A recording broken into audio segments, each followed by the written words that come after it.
There is a version of you that you have never been introduced to. Not the version that smiles in photographs, not the version that apologizes too quickly or laughs too loudly in rooms full of people you secretly distrust. Not the version trained since childhood to be palatable, agreeable, small. That version was constructed, assembled piece by piece by the expectations of others, until it became convincing enough that even you forgot it was a costume. The version I'm talking about lives beneath all of that. Carl Jung called it the shadow, the part of the psyche that civilization demanded you bury, the part that watches from behind your eyes when someone disrespects you and doesn't flinch, the part that calculates before it speaks, the part that understands power in ways your conscious mind has been trained to feel ashamed of. And here's the dangerous part. Most people spend their entire lives running from this version of themselves. They call it darkness. They call it sin. They call it something that needs to be fixed or suppressed or confessed away. But the philosophers who understood human nature most deeply, Nietzsche, Schopenhauer, Machiavelli, Jung, they all arrived at the same uncomfortable conclusion. The shadow is not your enemy. It is your most honest self. This is not a video about becoming a better person in the way motivational culture means it. This is not about gratitude lists and morning routines. This is about something far more unsettling. It is about looking directly into the architecture of human darkness, not to celebrate it, not to condemn it, but to understand it with the cold clarity it deserves. Because there are three dark sides that operate inside every human being. Three primal forces that shape how people pursue power, how they process pain, and how they ultimately move through the world. Most people are being controlled by one of these forces without ever knowing it. And once you identify which one is yours, not the one you wish it were, but the actual one, something in your perception will shift permanently. The moment you understand this, everything changes. Dark Side 1. You already know that you want more than you have. Not just more money, not just more status, more of something you cannot name precisely, more weight in rooms, more presence in the minds of others, more command over the direction of your own life. You feel this want as hunger, sometimes as rage, sometimes as a quiet, persistent ache that follows you into every achievement and refuses to be satisfied by it. Nietzsche had a word for this force. He called it the will to power, and he did not mean power in the crude sense of domination. He meant something deeper and more primal. The drive to expand, to overcome, to impose your form upon the world rather than be shaped by it. This is the first dark side of human nature, the hunger, the will that does not rest. The dangerous part is that most people who carry this dark side most intensely are also the ones most likely to destroy themselves with it. Because the will to power, left unexamined, does not distinguish between growth and consumption. It consumes relationships. It consumes rest. It consumes the present moment in service of a future that, once reached, immediately becomes insufficient. Watch someone with this dark side operating at full force, and you will see a pattern. They achieve what they said they wanted. They feel nothing. And then, almost immediately, they have already identified the next target. The goalpost has moved before the champagne has gone flat. This is not ambition. Or rather, it is ambition in its most unfiltered form. A drive that has become decoupled from satisfaction. An engine with no off switch. Schopenhauer saw this clearly before anyone else dared to say it. Desire, he wrote, is suffering in disguise, not because wanting is wrong, but because the nature of wanting is to perpetuate itself. The moment it is satisfied, it replicates. A new version of the same hunger takes the place of the old one, dressed in different clothing, but identical in structure. You wanted the position. Now you want the respect that should come with it. Now you want the legacy that outlasts the position. The architecture of the hunger never changes, only its object. And once you see it, you cannot unsee it. But here is what separates the person who is destroyed by this dark side from the person who weaponizes it. Awareness. The individual who understands the mechanics of their own hunger, who can observe it without being commanded by it, becomes something rare and genuinely dangerous in the most productive sense. They can deploy the will to power with surgical precision. They can choose their battles because they understand that not every battlefield is worth their energy. They can sit with dissatisfaction without being consumed by it, using it as fuel rather than being burned by it as flame. This is where most people lose power. They let the hunger choose for them. They say yes to every opportunity because every refusal feels like defeat. They mistake motion for progress and busyness for power. The individual who has truly mastered this dark side does something that looks, from the outside, almost like stillness. They move deliberately. They choose carefully. They understand that restraint is not weakness. It is the most advanced expression of will.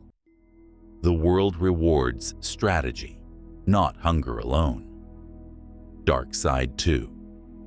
There is something else operating inside you. Something older and more patient than the hunger. It does not announce itself. It does not burn. It observes. It calculates. It waits. And when the moment arrives, it acts with an efficiency that your more emotional self would never have managed. This is the second dark side of human nature, the strategist in the shadow, the part of you that understands, beneath all your stated values, that the world is not a fair place, and that fairness was always a story told to the manageable. Machiavelli did not invent this dark side. He simply had the intellectual courage to describe it without apology. In The Prince, he made explicit what everyone at the highest levels of power already understood privately. That perception is more powerful than reality. That people respond to image far more reliably than they respond to truth. And that the individual who can manage both, who can construct a perception while operating on a different reality, holds a structural advantage over everyone around them. Most people never realize this. They believe the world operates by the rules that are written down. They trust the stated intentions of institutions. They take the performance of benevolence at face value, never asking whose interests that benevolence actually serves. And because they do not see the architecture of social power, they find themselves perpetually confused by outcomes. They cannot understand why the honest person was passed over. They cannot understand why sincerity was punished. They cannot understand why the person who smiled the most turned out to be the most dangerous. The strategist in the shadow understands something fundamental about human interaction. Every relationship is also a negotiation of power, whether or not either party acknowledges it.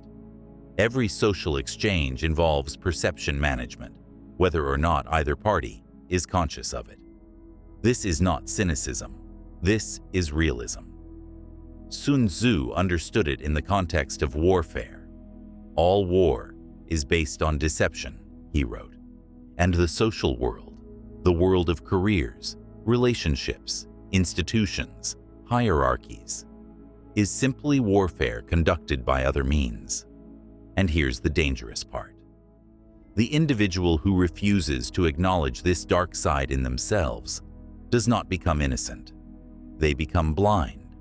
They still engage in perception management, still respond to power dynamics, still make strategic calculations, but they do so unconsciously, which means they do so poorly, and they do so without the self-awareness to examine whether their strategies are actually serving them. The shadow, Jung argued, does not disappear when you refuse to look at it. It simply goes underground, where it operates without your oversight. The person who will not acknowledge their own capacity for manipulation becomes the person most easily manipulated by others. The person who refuses to see their own hunger for power becomes the person most thoroughly controlled by it. This dark side becomes dangerous only when it is unconscious. Examined, understood, held with clarity, it becomes something else entirely. It becomes discernment, the ability to see the real structure beneath the performed one, the ability to understand what is actually being offered in any interaction versus what is being stated, the ability to read a room not for what people are saying, but for what they are protecting. Manipulative people understand this very well. They count on the majority, never looking closely enough to see the architecture. The moment you develop that sight, you shift from being a variable in someone else's equation to being the one who writes the equation. That shift is irreversible. Dark side 3. The third dark side is the one that is hardest to name because it does not look like darkness from the inside. From the inside, it feels like sensitivity. It feels like depth. It feels like the reasonable refusal to be numb to a world that is genuinely painful. But here is what it actually is: the capacity for suffering as a form of identity. Schopenhauer spent his life cataloging the nature of human pain, and the conclusion he reached was not that suffering was accidental. It was not the result of bad luck or wrong decisions. It was structural, woven into the architecture of consciousness itself. To be aware is to suffer. To want is to suffer. To love is to introduce the specific suffering of potential loss. There is no exit from this condition, only varying degrees of awareness of it. And most people, when they encounter this reality, make a choice so habitual that they never experience it as a choice. They make pain into a home. They construct an identity from their wounds. They define themselves by what has been done to them, what has been taken from them, what they were not given by those who should have given it. They keep the injury alive, not through dramatic displays of grief, but through quiet maintenance. The story they tell about themselves that always begins with what they survived. This is the third dark side, and it is the most seductive of the three because it offers something the other two do not: a feeling of depth, a sense of having been tested, a private belief that your suffering makes you more perceptive than those who have not suffered as much. And once you see it, you cannot unsee it, because this dark side is everywhere. It is in every person who cannot receive a compliment without deflecting it. It is in every relationship where one person keeps returning to old injuries that were supposedly resolved.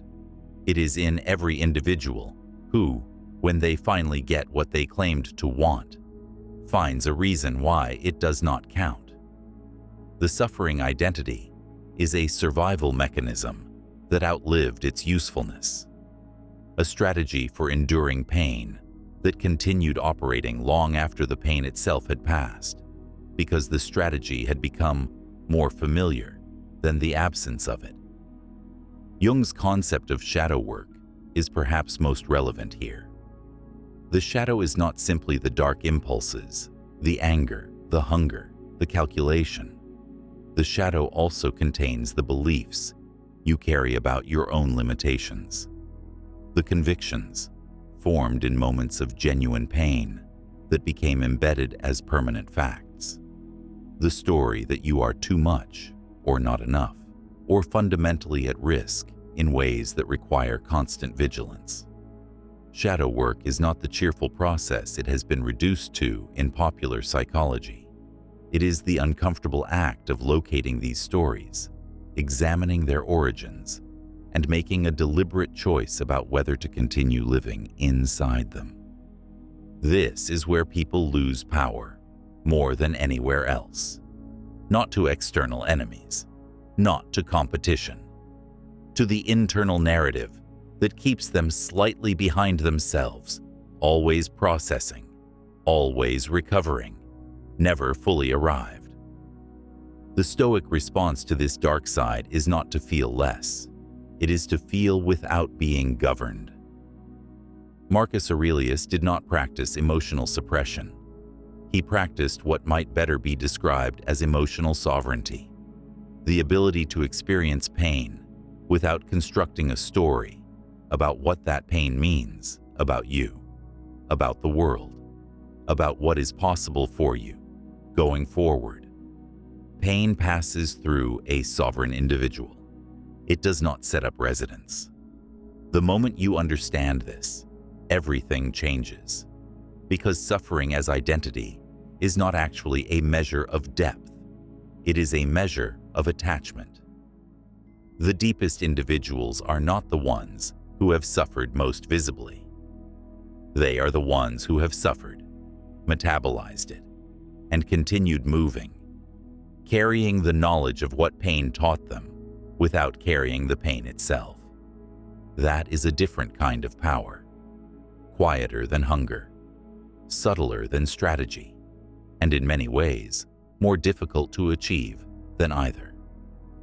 So now you have seen all three.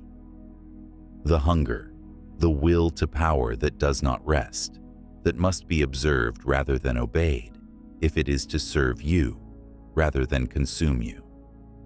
The strategist in the shadow, the calculating intelligence that perceives the real architecture of social reality, that can only be trusted when it is conscious, examined, brought into light, and the wound made into identity, the suffering that became a self, that must be metabolized rather than maintained if you are ever to stop circling the same coordinates.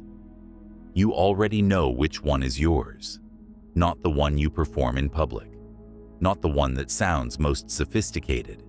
You know because it was the one that felt slightly too accurate when you encountered it, the one that produced a specific kind of recognition, not comfortable recognition, but the colder kind, the kind that makes you sit still for a moment before continuing. And here is what no one will tell you about these three dark sides. None of them are problems to be solved. They are forces to be understood. The hunger, examined, becomes drive. The strategist brought into consciousness becomes discernment. The wound metabolized becomes wisdom. They are not flaws in your design. They are the design, the parts of you that civilization tried to file down into something more convenient, more predictable, more manageable. The individual who reaches the far edge of self-knowledge does not emerge clean or simple. They emerge complex and coherent. They have seen the shadow, and they have not looked away. They carry the hunger without being devoured by it. They perceive the architecture of power without being corrupted by that perception. They have metabolized their pain into something useful without pretending it was never there. Nietzsche called this becoming who you are, not who you were told to be, not who was convenient for others, who you actually are, shadow and all. Most people never get there, not because the journey is too difficult, but because it requires looking directly at the parts of yourself that you were taught to be most ashamed of. And most people, given the choice between that discomfort and the familiar performance, will choose the performance every time. But you are still watching, which means something in you already chose differently. The world rewards strategy, not innocence. And the deepest strategy of all is simply this: to know yourself with complete honesty and to stop pretending that honesty is anything other than power.